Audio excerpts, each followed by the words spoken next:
Hey, what's up guys, Benny here and welcome to today's episode of Benny's Bootcamp, where we're checking out a world record 114 kill gameplay by Lucky Shamu, whose link is down in the description below, who's consistently been one of the best players in Warzone recently, dropping consistent high kill games, which is really impressive to check out. And we're going to be breaking this down and seeing what he does to allow him to get so many kills with his team to achieve that world record. I'd also like to say a big thank you to one of my partners, Command, which is my go-to energy drink. It's got no sugar, low calories, packed with vitamins, and is designed to help improve your performance whilst you're gaming. So if you're trying to get high kill games yourself, definitely check this out. There is a link down in the description. Use the code BennyPerp or BennyBlue for 10% off and 6 free cans as well. But the game starts off as usual with a drop into Superstore. It's kind of the standard drop when you're going for high kill gameplays, and he is using those DMATs and DM and the DMR as well, which we all know, right? It's the most powerful combo, and like you can see it in this as well. The gameplay that we're checking out with him, he's like,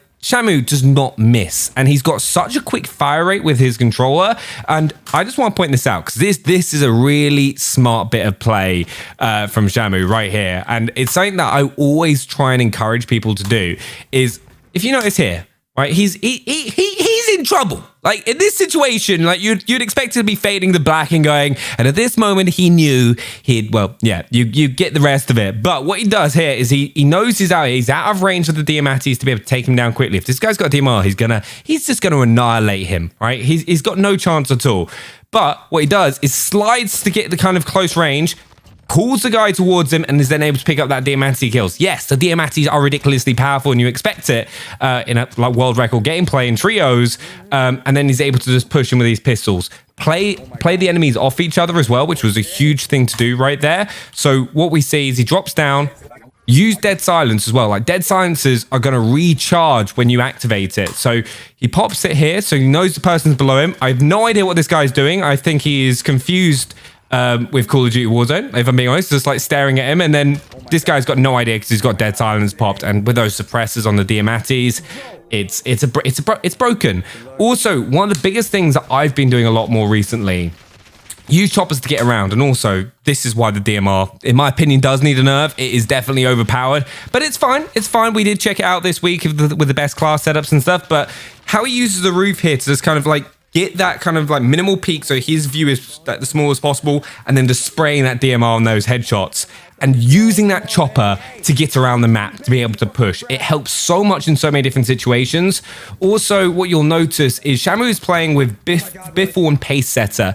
Now, they'll all go off doing their own thing, so they're running solo trios, which allows them to clear the lobby, and they're all constantly calling in UAVs for each other. Once again, using that chopper to get top airport, really crucial bit of play there, which helps him out tremendously. And then it's just about controlling it. Now, what he does here is really smart. He sees the enemy player crawling to get rezzed by his teammate. He hasn't done that down, so he waits so that he can then get the kill confirmed. That's just an extra kill onto his tally, which helps towards contributing to the world record. It's something you always want to be doing if you're trying to get high kill games as well. Don't just thirst the kill because you see someone on the ground.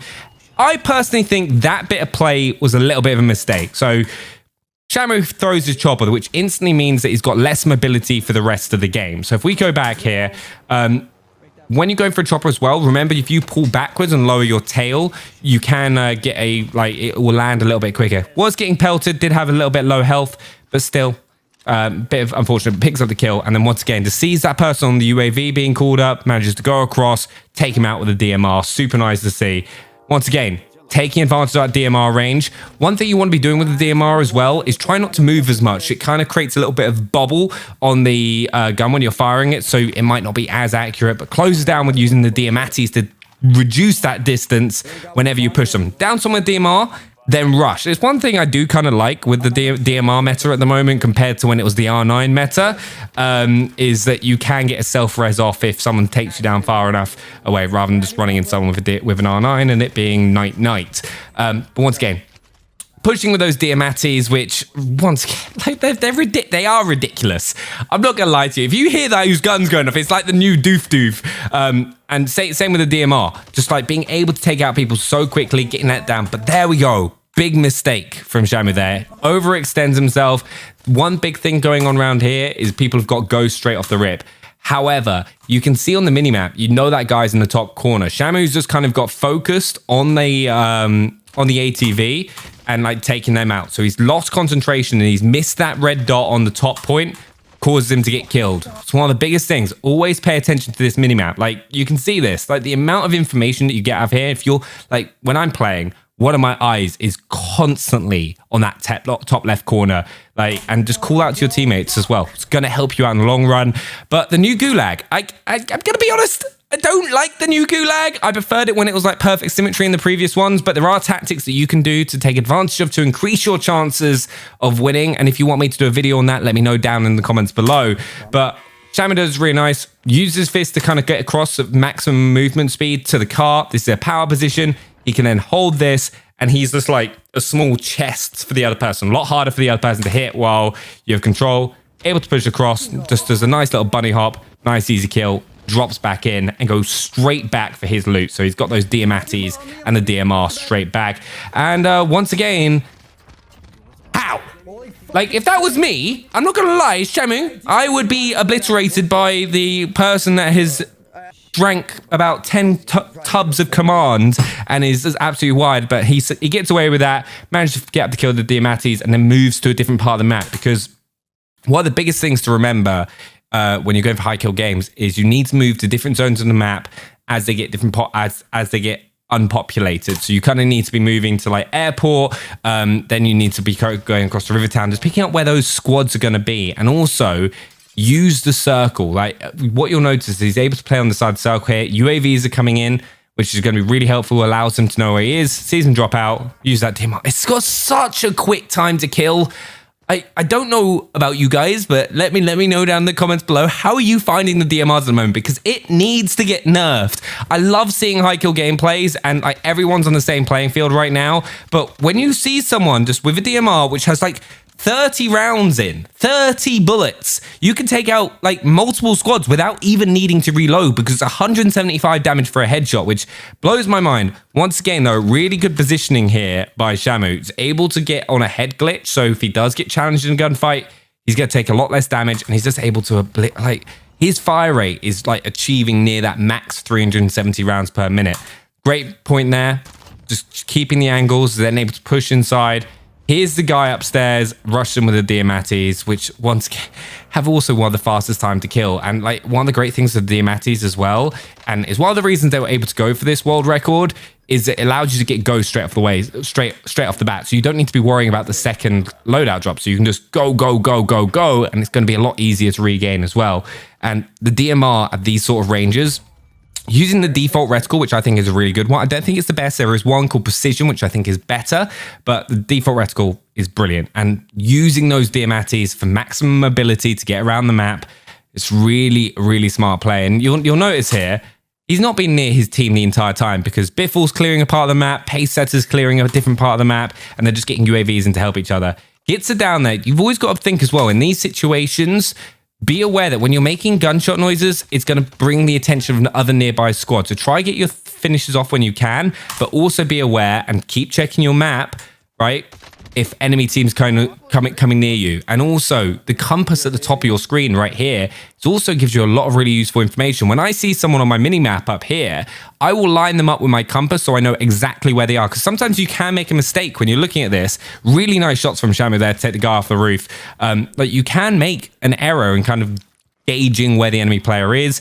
Disengages really well here. This is something you want to add to your own game a lot of the time, is when you're in a fight, right? These guys have got map position, right? They've got DMRs, they've got the high ground, they've got going to be able to shoot down. So yes, you get down, you're not going to be able to get finished, because the second you down one of these guys, they're just going to drop behind the wall and be able to be rezzed by their teammates. You can't get those finishes. So he disengages to pull back, knowing that in a short period of time, they're going to have to come off that building because they're going to get pushed by the gas.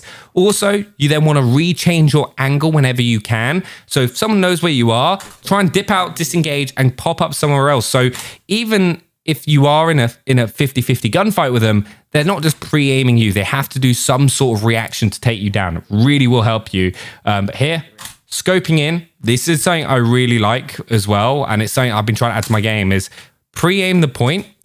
If you notice, it's a bit further right than the actual point. So he's got a clear view of that exact thing. So then he can snap onto the opponent, brings them down really quickly. then knows that he's going to get a reaction when he gets a down by the enemy teammate. You've got to play off people's emotions and reactions. Like, think about how you play when you're playing Warzone. When your friend goes down, you're like, don't worry, I got you. I'm going to come get you. I'm going to take them down. And here, like, this is why the DMR needs to get nerfed. Don't even need to get out of the car. Just, you know, I'm just going to switch to my seat, like, roll along and just take people out as I move, and then keep moving. It's actually a really nice bit of play. I don't see that many people doing. Once again, getting to the final circles now. Got a lot of money because they've been doing contracts throughout the match. So they're getting a lot of money every time they do complete like another bounty. So they've got enough cash to get a VSAT up so they know exactly where the enemy squads are. Also at this stage of the match, when you've got low amounts of squads left, but fights are a lot more congested, you can't really out-position players as much as throughout the majority of the game, and there are no buys to regain. So you'll notice the entire team will kind of collapse together and work together in taking out squads as quickly as they can. Great use there. Shamu's just seen the guns here. So hold on, this is a really good, interesting fight to watch.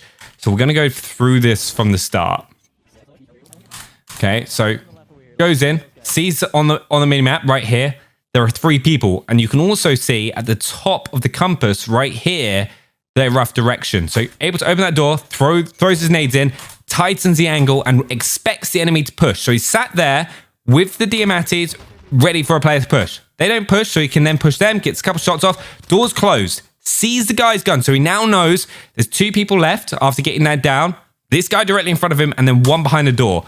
Able to take this guy out. Knows the guy's behind the door. Gets those reloads off really quick. Diamattis reload really quickly. Able to do it. Like, even at that range, they can deal with it. Really nice play overall. Able to do it. And he's on 35 kills with 16 people left in the lobby. Of course, 12 of those, 13 of those are running players. Gets UAVs in back again as well. And is able to see the buy. Now, when you see this, try and always push a bit of cover. So he goes straight to the building, knowing he can get there. Calls out to his teammates, and really nice movement. Like, random movement. If you're getting shot at when you're in the open, don't just run in a straight line, because they're just going to track you along and take you down. Like, throw in some zigzags and duck and kind of slide as much as you can, right? Be just really difficult to kind of gauge on what your movement is. Straight here, plates up, whips out the DMR, easy down. Knows that guy doesn't have a self-res because he's got a pistol, so he's the buyback, so he doesn't have to worry about him. Focuses on that. Doesn't need to. Once again, pulls the guy out. Personally, that was a little bit of a mistake there. He just wanted to get his kill. He could have got an additional kill there. Great job, and got it, like, which could have helped even more. Does that get pinched by a enemy player or a teammate? Let's just have a look here. Biffle's just doing work. You can see that in the kill feed, just wiping another squad solo. Downs this guy. You know he's not a problem. Sees this, and yeah, it gets robbed by another player, which is a real shame, by another team. So it could have been a 115 kill game. But he's able to gauge that. Guy's got a sniper scope. DMR sniper still competes. Gets in the vehicle to then push this with the rest of the squad. And this is probably one of the most intense gunfights where you can learn a lot. So he's getting absolutely obliterated right now by the enemy squads. Moves to a different position to the rock. And he's trying to make minuscule movements and using the edges of the rock to kind of peek. Sees that, puts some shots off, but ducks straight back in because he's seen that the other player has managed to zone in on where he is. So he's got fire. So it's also a battle of plate. Like, you don't want to lose your plates. So he's there making small adjustments to kind of pre-scan, knows roughly where the guy is, and then re-peeks. Changing it up every single time. Knows that rock is pretty much smoked now. That team knows where he is. So he disengages, uses that rock as a line of sight protection, sliding as well as he goes. The only time he got bullets there was when he had to move out to move into the next bit of cover. Uses his pings now to help his teammates. Right, this is the first time in this entire game that we've seen him group up, but it helps so much. Just doing a simple thing like a ping go, these guys are here, I need help. Don't be afraid to call it out, and they're going to be able to clear this up. But easy downs there because he's repositioned. He's triggered an action from the other team. Try and make players make decisions or try and make a play on you, and you will find yourself getting a lot of easy kills like Shamu's just done there. It's really cool to see. Once again, marking where it is, rotating around, calling out to his teammates that he's got one knocked. Pace setters running in there. You can just hear the DMRs going off. They're all running DMR Diamattis, and you can't blame them because it is the best gun in the game right now. And fingers crossed it does get nerfed. You are silly if you're not using it because you are missing out and nothing else really matters. and help your team out. That's a great example right there, right? Pacers dropping him some plates to help him out and to get him back up to full health. And then they're holding a position, waiting to figure out where the enemy squads are, because there are 3 other squads from take out. Sees the person come down onto loadout and just beams him with that DMR. And then once again, you'll notice they've all grouped up now because they know they're not going to get more kills by just spreading out all the time. And it's a lot easier in these smaller circles to be kind of outgunned or outpositioned by someone. So you want to stick together so you've got the firepower. They've got the down. That was unlucky. Once again, this guy's been downed. Pushing towards them. I love these final circles. Holding the high ground and now checking the gas. Come on, you've got this. Just checking around. I don't know if I was blind there and saw someone, but... Or has he seen him? Okay, no, they've seen him. They're rotating all the way. So right now, they're going all the way around to get up to the top. I'm coming. Stacking up on 3. They know they've got 3. They've got 2 people left to take out. It's a 2v3. Live pings. Able to push up with those DMATs. Get shot from behind. Okay, now that was a really nice... Once again, remember, going back to what we talked about earlier. Really random movement. If you do it... Identify where they're coming from and then position yourself. And now, look, he doesn't need to move. He can just plate up, reposition. Teammates downed him. And now they know they've got 1 person left to deal with. So Shamu going to push up here, be able to pick up the final kill for the squad, which is going to be huge. There we go. 40 kills for Shamu. 114 as a squad. 114. We're just have to look here, right? Shamu, look at Shamu's face down below. It's amazing. But 47 kills for Biffle, 40 for Shamu, 27 for Pace Setter. Make sure to go check out Lucky Shamu down in the comments below, down in the description below. Absolute legend and is an incredible player. I'm expecting big things from him this year. Also, Happy New Year 2021. Loads of videos coming, so make sure you hit that subscribe button, and I will see you next time for another video. Bye. Hey, what's up guys? Benny here and welcome to Benny's Boot Camp, where we have a 60 kill world record gameplay by Aiden, whose link is down in the description below. But 60 kills in a solo squads match, which is why I'm incredibly excited about this gameplay, because this is the highest amount of kills that a player has managed to get in a quads lobby by themselves. It is insane. And as always in this series, we check out people's gameplay to break it down and see what they do to make them so successful in a game of Warzone, whether that's to get the win or get up as many kills as they possibly can. And as I said, I'm incredibly excited about checking this one out because he does so many things right, and it goes his way in the end. And I think he described it as like it was a final boss battle at the start, because he goes 1v1 against a juggernaut and comes out on top to get the world record gameplay. Without it, he wouldn't have broken the 60 bomb. And I think we can all agree, juggernauts at the moment in Warzone are a right pain in the backside. Like every single game, someone has a juggernaut and they're like throwing it in and you're like whizzing around in a vehicle. Like juggernauts just should not be allowed to get in vehicles. I think if that happened, it wouldn't be too bad. Like at least they have to be a passenger and get in the back of an armored truck or something. But one of the reasons that Aiden is able to get this amount of kills is because of his use of vehicles and the way that he's able to navigate around the map. And also he is using the Kilo R9 shotgun combo. It is the 2 best guns in the game right now. The Kilo, the most reliable and consistent assault rifle. And I know a load of you will say, wait, the CR56 AMAX is the best gun. Like, there is an argument because it has got the fastest time to kill, but what it doesn't have is that consistency. Like, yes, in a 1v1, if you land your shot straight off the bat and get those headshots, you're going to come out on top of a CR56.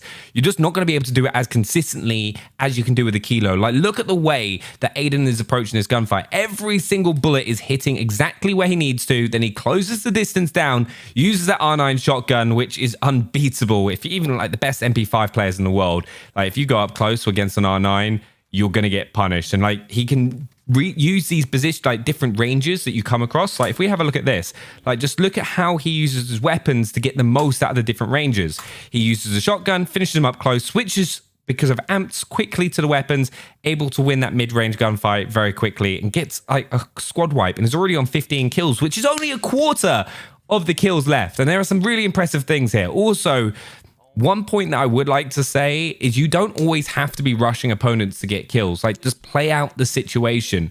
Like, if like Aiden does it multiple times throughout this gameplay, and it's the more that I've noticed when I watch people like Juki's play.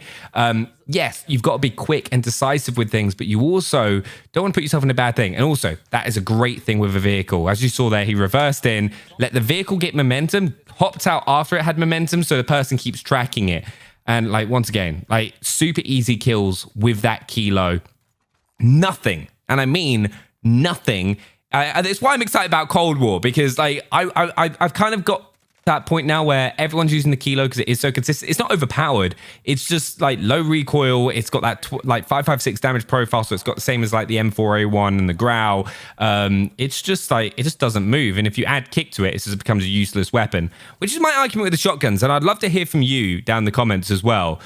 Do you think the R9 should get nerfed to a point? Also, I didn't know this jump spot until I watched this gameplay.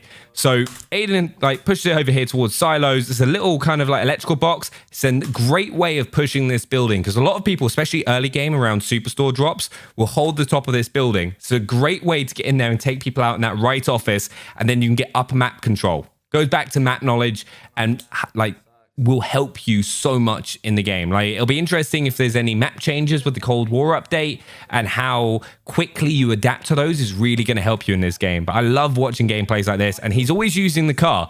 Gets around the map quickly. There's 71 players there, 21 kills already. But if you need if you want high kill games, you've got to be moving around the map quickly, whether that's using grapples to get high ground if you're not using a vehicle, so you can like parachute across bits quicker.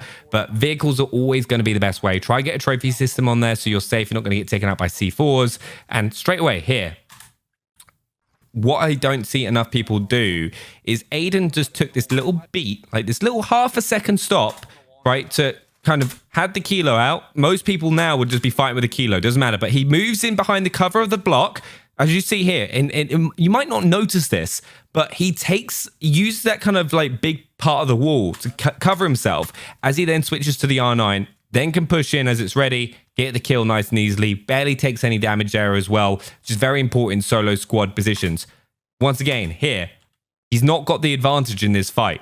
Right, he goes to run up, see if they're looking out the window. Guys camping top of stairs, gets the shots off with the R9, then holds the angle, gets his plates taken off himself. He then pushes into this room in the cubby hole, means that he can hear the player coming if he's going to push. Gets 2 plates on, goes and finishes the kill. Take that little bit of time. Don't always have to like rush. People, like, if you just take that half a second, you're going to come out on top. And you know, if you get opportunities like that for a nice free easy kill, take them. But his vehicle's now getting pretty beaten up. He's fought multiple squads, throws the car in, hops out, R9. Always try and remember what gun you've got out. Sadly, gets taken out there. He kind of overextended himself. If we kind of go and have a look at this, he gets quite unlucky, to be honest. Vehicle's pretty much trash, so he has to challenge, gets pushed in, gets shot from behind. It's going to happen. He still gets like the cracks on the opponent. Like, it's a solo squads match. You're always outgunned and always outpositioned, so you're going to get caught out in situations like this. But nice and easy gulag, gets the pistol gulag, jump shot, nice and clean, gets that kill. Like, it's always like gulags. There are specific tactics that you can do. Go straight for the loadout drop as well. You get a lucky loadout drop that's in the zone still, about second circle. And this is like getting the holy grail. When like, you know, your luck is in play when you get something like this. The guys are sat on the ground with the chopper. Like, the chopper's 100% the best vehicle in the game to get around. Like, you'll notice most really high kill games, the player has a chopper. Now, the reason for that is that you can always, like 99% of the time, you're going to always be able to outposition your opponent, because you can get the high ground on top of a building, and here, holding the bus, getting the shots off. That is where the R9 falls short, is if you're not right in someone's face. So if you're up against someone with an R9, something I learned from Juki's actually is just try and stretch that distance. If you've got an MP5 against an R9, just back up as quickly as you can and keep them at like that kind of just a little bit further than right in your face, and you'll win the gunfight. Run into him with a building, you've got no chance at all. Keeps hold of the chopper, goes and fights the squads down there. Tries to roll UAVs as much as he can as well. Really important why you want to be doing bounties as much as you can to kind of stay ahead in the money game, because it'll really help you in this high kill gameplay. But what I want to really point towards right now is he is on 30 kills. There are 38 people left in this lobby, and he's about to get pretty much all of them to get the 60 bomb, which is I find incredibly impressive.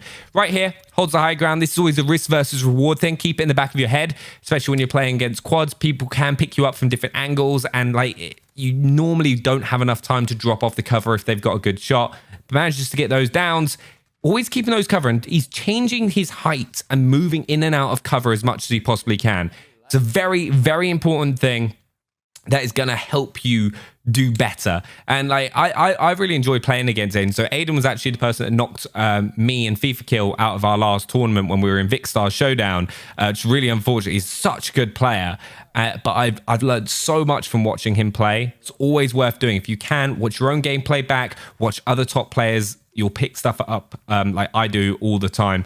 Really clean shots. Like it's one of the things that I really want to stress about as well is when you're using a controller, learn to control your aim and just be able to snap onto opponents. Because one of the reasons that he's able to do so well consistently, doesn't really miss. Yes, the R9 I wouldn't say is the most skillful weapon in the game. It's more about positional play, which he excels at right here. So he challenged that squad on from the top. They obviously dropped the precision airstrike. He then knows they're all going to run upstairs. So he pushes this while hitting the plates, gets himself in the corner, doesn't run to the stairs because he knows that they're going to be running straight up. So you want to make it so there's a higher chance that they're not just going to see you straight away. Gets the shots off on the first guy. Second guy, I think it was a little mistake him going first, but thankfully he's able to then fight the corners. And one of the big things is kind of when you're fighting someone on a corner, try and bait them a little bit. So you'll see Aiden does it here. So hold on, if we go back, so he does this, shows himself, and then kind of pops straight back out. Because then the other person, think about what they're doing with their control in their hands. They've seen you go, so they're going to be like, I'm going to chase. Pushes, they've got then that sprint out fire time speed, and then use your grenades, wipe up the squads, nice and easy. Get those plates back on if you can, nice and easy. The R9 is going to clear up there, but it's always something to be thinking about. Always think about the actions that you make another player do as well. And you know, Aiden was pumped about that one, which was nice to see. I also love kind of watching people's gameplay, just seeing like kind of their FPS counter in certain spaces. But once again, using a vehicle, he's lost his chopper now, using a vehicle to get around the map, holding the position, holds the angle that they can't just see him, and he's not peeking. So really important to do at top of the stairs so that when they come up, nice and easy kill with the R9. They're not going to be able to have that sprint to fire time and get shots off you. Because remember, when you're in like 4v1 situations, you don't have enough time to, if you take damage, to get those plates back on. So you need to be able to take people out with only taking one plate damage at the very maximum in those like really tight encounters. Once again, really nice shooting from Aiden. Mounted up on that rock, something people don't do enough as well. Just allows you to take people out at a distance much easier. Also, you'll see that in these distance fights, when he's not getting shot at, he'll actually crouch. That'll make the kilo even more accurate at a distance. So something that I've not personally done enough recently is take advantage of crouch aiming and crouch shooting when you can. But the R9 just clears up. It's like I am looking forward to Cold War weapons because I do think it needs to get nerfed, but there's just nothing you can do. If someone's got the R9 here, I really like this play. Right, because a lot of people, right, he's got this kill nice and easily. A lot of people, even now, would just try and put a plate on straight away. But he knows the other player is going to be coming. And he's got the R9, able to get out there, catches the guy on sprint. That's why having audio and wearing like a headset, like I've used Turtle Beach headphones for years now, purely just so I can hear people when they're open doors, running around, crank up that game volume as much as you can, and make decisions based on what you can hear. And this is another situation when you're at end game, you know people are going to have self-reses. Use the gas. Don't try and get yourself caught in the open. Try and make the gas force someone out of a bit of cover and scan. Like hold a position. You don't always, like, this is what I really want you to learn from these gameplays. You don't always have to be running out in the open and playing like how you play multiplayer in Warzone. Play the situation and make the person play into your game. Like here, you've got the guy, you're holding him. The gas is going to force him out of where he currently is. Like if you've got a gas mask, take advantage of those extra few seconds that you get, and you'll be in a good place. Now, this is the final circle. I love final circles, especially in a place like airport and airfield, because it's so open. You've got to be really particular on how you challenge these. Use the vehicle once again to get across the big open areas. That is something you have to be doing. Sees a whole squad. There's a whole team of 4. I do not know how he comes out top here. So once again, R9 shotgun indoors. Waits for the sounds. Now, there's a few options here. Once again, you see he did this earlier in the gameplay. Held it at like a 45-degree angle so that he can get the first shot when he hears the person, gets that first down. Now, you do not want to be running down that, even to get the first. What he does is one of the smartest plays I've seen. Hop down the pole, change it from an angle that they don't expect, sees it, he sees the down, sees if he's self-resing, isn't, and then plays for the situation. Now that is the point. He took about half a second pause right here. So finishes that kill because the person hears him drop down. Nice and easy. Checks there because if he had a self-res, he'd be doing the self-res right now. So he doesn't need to pay attention to him. If he runs in there, he can get caught out. Does the same with that guy, but can finish him because he doesn't hear anyone. Easy kill for him to clear up. There are now 8 people left, 2 other squads for him to deal with, and a juggernaut on the field. He needs to kill every single person in the game in order to get the 60 bomb, which I love these sort of pressure situations. Hops across, uses that R9 shotgun, takes him out. I'm pretty certain he's got 90% of the kills with the R9 shotgun. Really nice shooting with the kilo, but the R9 is just sickeningly good. And now, once again, he's using the car, even though airfield, places like this, you need to use vehicles. Like, there's almost no negative to using a vehicle because you can move around and get out like that, especially as C4's got nerfed. Use that R9, gets it down, takes that little half beat a second there, listening really clearly for the footsteps. Uses the vehicle now as a bit of cover, finishes the kill because, once again, at this stage, high chance they've got a self-res. Doesn't. That guy had a self-res, gets up, sees the other teammate. Oh, nearly messes up there. That was like a little panic situation.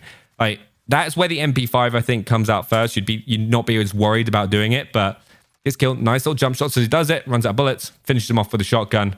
Fire breath's always going to finish him off there. Now it is a 3v1 and against a juggernaut. So he's got 2 supporting players and that juggernaut gets first kill. That guy got ahead of himself. He saw the other 2, that other squad get wiped. He's like, oh, don't worry, guys, I've got this. Oh, this is the thing. If you're on the other team in this situation, play off your jug, right? You don't need to go chase, get the kill. Hold the zone. Person's going to come to you. What they do here, which is why Aiden's able to do this, is they go hunting for Aiden. They let him, they play into his game rather than forcing Aiden to come to them. You got a jug. You've got the open ground. He's going to have to come to you. Here, they go out of gas. Aiden's then able to play this, and he's playing the situation because he knows he has to deal with the jug last. Gets that guy out of the game. Now he's got a chance. Now, whenever you go up against a jug, you need to be making sure that you get like a head glitch or something. Because remember, it's like a hip fire weapon. So you want it about mid-range and you want a bit of cover. It's why he doesn't challenge him at all over here.